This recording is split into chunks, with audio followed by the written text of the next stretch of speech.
Hi, I'm Dallas. The thing about birthdays is they're supposed to reveal who really cares about you.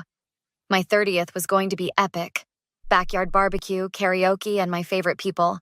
Everyone except Tyler, my sister Vanessa's boyfriend of 8 months. Vanessa, you know I want you there, I said, sitting at her kitchen table while she chopped vegetables with unnecessary force. But Tyler isn't welcome, not after what happened at Mom's anniversary dinner. Vanessa's knife paused mid-chop. That was months ago. He apologized for getting drunk and breaking Mom's vase. He called Uncle Rick a pathetic old loser to his face, then refused to help clean up the mess he made. People make mistakes, Dallas. Vanessa resumed chopping, her rhythm faster, more aggressive. Tyler's been working on himself. You'd know that if you gave him a chance. I've given him 5 chances. My birthday, my rules. I softened my tone. Please come. Everyone's asking if you'll be there. Vanessa's shoulders tensed. If Tyler's not welcome, then neither am I. Are you serious? You'd skip your own sister's 30th because your boyfriend of 8 months isn't invited? You don't understand our relationship. Her voice took on that dreamy quality it always did when defending him. We're a package deal now. I left her apartment with a sinking feeling, but convinced myself she'd come around. She always did. But she didn't show. Everyone noticed. Where's Vanessa? Mom asked, adjusting the birthday banner in my backyard. She'll be here, I said, with more confidence than I felt. 3 hours later, Jade found me hiding in the kitchen, staring at my phone. Any word? She asked, her voice gentle. I showed her the screen. No messages, no calls, nothing. That's cold, Dallas, even for Vanessa. Maybe something happened, maybe... Check her Instagram, Jade suggested, leaning against the counter. I opened the app and there it was. Posted 20 minutes ago. Vanessa and Tyler at some rooftop bar downtown. Cocktails raised. Captioned, spontaneous date night with my love. #sorry not sorry. Oh my God. The phone nearly slipped from my hand. She's not coming. She's on a date instead of at my birthday. Jade took my phone, scrolled further, and her expression shifted. Dallas, look at this. It was another post from earlier. When someone disrespects your relationship, you stand your ground. #boundaries, #loyalty test. She's making me the villain? My voice cracked. For not wanting her boyfriend at my birthday after he's been nothing but disrespectful to our entire family? This isn't normal, Jade said, her forehead creasing with concern. The Vanessa I've known for 10 years wouldn't miss your birthday for anything. Something's not right here. I looked at the posts again, at my sister's smiling face next to Tyler's smug grin. No, I said finally, my shock hardening into something colder. Something's very wrong, and I'm going to find out exactly what. It's not just your birthday, Mom said the next morning over coffee in her sunlit kitchen. Vanessa missed your cousin Amy's wedding shower last month, too. Let me guess, Tyler wasn't invited? Amy only invited family. Mom fidgeted with her wedding ring. Though I did see Vanessa's been canceling shifts at the hospital. Her supervisor called me worried. I sat straighter. Vanessa loves her nursing job. She's never missed work. Your sister's just in that honeymoon phase, Mom waved dismissively. Remember how you were with Brett? I never skipped family events or work for Brett. This is different. Uncle Rick walked in, newspaper tucked under his arm. Talking about Vanessa and that character she's dating? Tyler, I supplied. Real piece of work, Rick grumbled, pouring himself coffee. Caught him going through your mom's jewelry box when everyone was outside during that barbecue in June. What? Mom and I spoke simultaneously. Claimed he was looking for the bathroom, upstairs, in your bedroom, with the jewelry box open. Rick's bushy eyebrows rose significantly. Told him I'd break his fingers if they went anywhere near this family's possessions again. Why didn't you tell us? Mom asked. Didn't want to upset Vanessa without proof. Rick sighed. But after he disrespected me at your anniversary, and now this birthday stunt, someone needs to open her eyes. I called Jade immediately after leaving Mom's. We need to talk to people who know Tyler. Already on it, Jade replied. Remember Megan from college? She works at the same hospital as Vanessa. Says Tyler shows up unannounced during Vanessa's shifts, brings lunch but really checks who she's talking to. Classic controlling behavior. That explains the missed shifts, I said. She's probably calling out to avoid conflict. There's more. His ex-girlfriend Alyssa is friends with my cousin. Apparently, he isolated her from friends and family too. Started with small things, escalated to controlling her finances. So this is a pattern. My stomach nodded. What else? Checked his social media. Before Vanessa, he cycled through relationships every 6 to 8 months. Always posts the same things, how they're soulmates, then suddenly they're gone, replaced by someone new. That evening, my doorbell rang. It was Mom, looking troubled. I talked to Vanessa today, she said, sitting heavily on my couch. And? She claims you're jealous of her relationship, that you've always tried to control her life? Mom's voice wavered. Dallas, she doesn't sound like herself. Because she's not herself, Mom. Tyler's isolating her from everyone who cares about her. Mom's eyes flashed with unexpected anger. Well, whatever's happening, you both need to fix it. We're family. This isn't about sibling rivalry. I stood up. This is about protecting Vanessa from someone who's systematically cutting her off from everyone who loves her. You don't know that for certain. Uncle Rick caught him going through your jewelry. He shows up at her work to monitor her. His ex-girlfriend went through the exact same thing. Mom fell silent, then whispered, What do we do? First, we need evidence. Then we confront her with backup. The family dinner at Mom's house was my idea. Neutral territory with witnesses. Uncle Rick, Mom, Cousin Amy, and me. Vanessa arrived alone, surprising everyone. Where's Tyler? Mom asked, hugging her. Working late, Vanessa replied, her smile tight. Said to start without him. We made strained small talk through appetizers until I couldn't take it anymore. Vanessa, we need to talk about what's happening with you and Tyler. Her fork clattered against her plate. Nothing's happening except my family refusing to accept my relationship. You've missed work, family events, canceled plans with friends, I pressed. That's not like you. People change, Dallas. Maybe you should try it. Vanessa, Uncle Rick interjected gently. Your supervisor at the hospital is concerned? 5 missed shifts in 1 month? You're monitoring my work attendance now? Vanessa's voice rose. Tyler's right. This family is obsessed with controlling everyone. Is that what he tells you? I asked. That we're controlling? Because from where I'm sitting, he's the one dictating who you can see and when. You don't understand our connection, Vanessa snapped. I understand he went through Mom's jewelry box, I countered. That he monitors who you talk to at work. That his ex-girlfriend experienced the exact same pattern of isolation. Vanessa's face paled. You've been investigating him?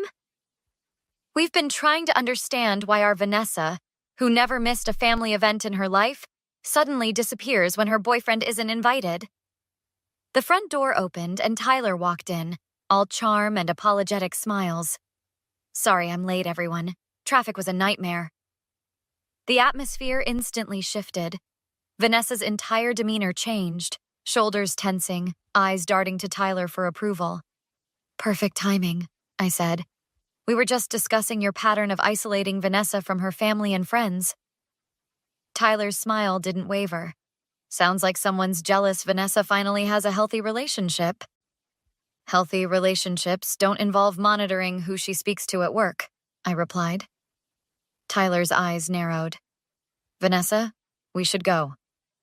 No, I think you should stay and explain why Uncle Rick found you going through Mom's jewelry, I pressed. That's a lie, Tyler said smoothly. Rick's memory isn't what it used to be. Uncle Rick stood up. My memory's just fine, son. I'm not your son, Tyler snapped, mask slipping. And I don't have to explain myself to any of you. Vanessa, let's go. Now. Don't talk to her like that, I said, standing too. Or what? Tyler stepped toward me. You'll ban me from another family gathering? File another false report with her supervisor? I never reported anything to her supervisor, I said, confused. Tyler, stop, Vanessa whispered. No, they need to hear this. Tyler's voice rose. Your family's been trying to sabotage us from day one, Dallas especially. That's not true, Mom interjected. Vanessa knows the truth. Tyler grabbed Vanessa's arm. Tell them how Dallas has always been jealous of you, how she tries to ruin every relationship you have. Tyler, you're hurting me, Vanessa said quietly, looking at his grip on her arm. The room froze. Tyler released her, suddenly aware of everyone watching. We're leaving, he hissed. Now. No, Vanessa said, her voice small but firm. I'm staying. Tyler's face contorted. After everything I've done for you, choose them over me and we're done. Maybe we should be, Vanessa whispered. You'll regret this, Tyler snarled, jabbing a finger at Vanessa, then at me. And you? You'll pay for turning her against me. He stormed out, slamming the door so hard a picture fell from the wall and shattered. The restraining order is temporary, Officer Mendez explained 2 days later as we sat in her office. But with the threatening texts he sent and your witness statements, we have grounds for a permanent one. After Tyler left, the messages started, first apologetic, then increasingly threatening. When he showed up at Vanessa's apartment at 3 a.m., pounding on the door and screaming accusations, her neighbor called the police. How long will this take? Vanessa asked, scrolling through the 47 messages Tyler had sent overnight. The hearing is next week, Officer Mendez replied. Until then, document everything. Any contact, attempts to contact, or sightings near your home or workplace. Outside the station, Vanessa turned to me. I'm sorry about your birthday. That's what you're sorry for? I kept walking toward my car. Dallas, please. I didn't see what was happening. I thought he loved me. I stopped, keys in hand. 8 months, Vanessa. 8 months of choosing him over family. Over me. That post on my birthday? #sorry not sorry? While I searched for you, worried something had happened? I know. I was wrong. Tears filled her eyes. He convinced me you were trying to control me, that banning him was about jealousy. And you believed him, so easily. I'll make it up to you. We can have a do-over birthday celebration. I shook my head. This isn't about my birthday anymore. It's about trust. Family doesn't abandon family. I made a mistake. I'm your sister. Yes, you are, which is why I helped you get the restraining order, why I'll testify at the hearing, why I'll make sure Tyler faces consequences for his threats. I unlocked my car. But that doesn't mean things between us are okay. What can I do? Her voice broke. Give me space. Respect my boundaries. Prove through actions, not words, that you understand what you did. 2 weeks later, I met Jade for coffee. The restraining order hearing had gone through. Tyler was legally barred from contacting Vanessa or coming near our family. How's Vanessa doing? Jade asked. Mom says she's back at work full-time. Seeing a therapist. I stirred my latte absently. She keeps texting me about getting together. And you're not ready? I'm not sure I'll ever be ready to trust her the same way again. I set down my spoon. Is that wrong? Everyone keeps saying I should forgive her because she's family. What happened wasn't just a mistake, Dallas. It was a betrayal. You're allowed to protect yourself, even from family. That's the thing, I said quietly. I always thought family meant unconditional love. But maybe it should be about unconditional respect instead. My phone buzzed with another text from Vanessa. Thinking of you. Miss you. Love you always. I turned the phone face down without responding. What now? Jade asked. Now I focus on the people who've proven they deserve a place in my life. I looked up at my friend with a small smile. The ones who show up for my birthday, you know. To showing up. Jade raised her cup. I clinked mine against hers. And to knowing your worth. A month later, Mom hosted a small family gathering. I hesitated before agreeing to attend, knowing Vanessa would be there. I won't force you two to talk, Mom promised over the phone. But please come. When I arrived, Vanessa was already there, helping in the kitchen. Our eyes met briefly before I looked away. Halfway through dinner, Uncle Rick mentioned that Tyler had violated the restraining order. He showed up at Vanessa's workplace yesterday, he said between bites of lasagna. I set my fork down. Did you report it? Vanessa nodded. Immediately. Security escorted him out. Good, I said. Our first direct exchange in weeks. After dinner, Vanessa cornered me in the hallway. Can we talk, please? I have nothing to say. I do. She twisted her hands. I've been seeing a therapist, learning about manipulation tactics, warning signs. I should have seen it sooner. But you didn't. No, I didn't. She took a deep breath. I'm not asking for forgiveness, Dallas. I know I broke something between us. I just want you to know I understand why you did what you did. And what did I do? I asked, genuinely curious about her perspective. You protected me when I couldn't see I needed protection. You stood your ground when everyone else, including me, wanted you to cave. You chose truth over comfort. Her eyes glistened. I'm trying to learn to do the same. It shouldn't have taken all this, I said. I know. She stepped back. I'll respect your boundaries. Take all the time you need. Forever, if that's what it takes. Later, as I was leaving, Mom pulled me aside. She's really trying, Dallas. I know she is. Will you ever forgive her? I looked across the room at my sister, who quickly averted her eyes when she caught me watching. Some things can't be undone, Mom. Some trust, once broken, stays broken.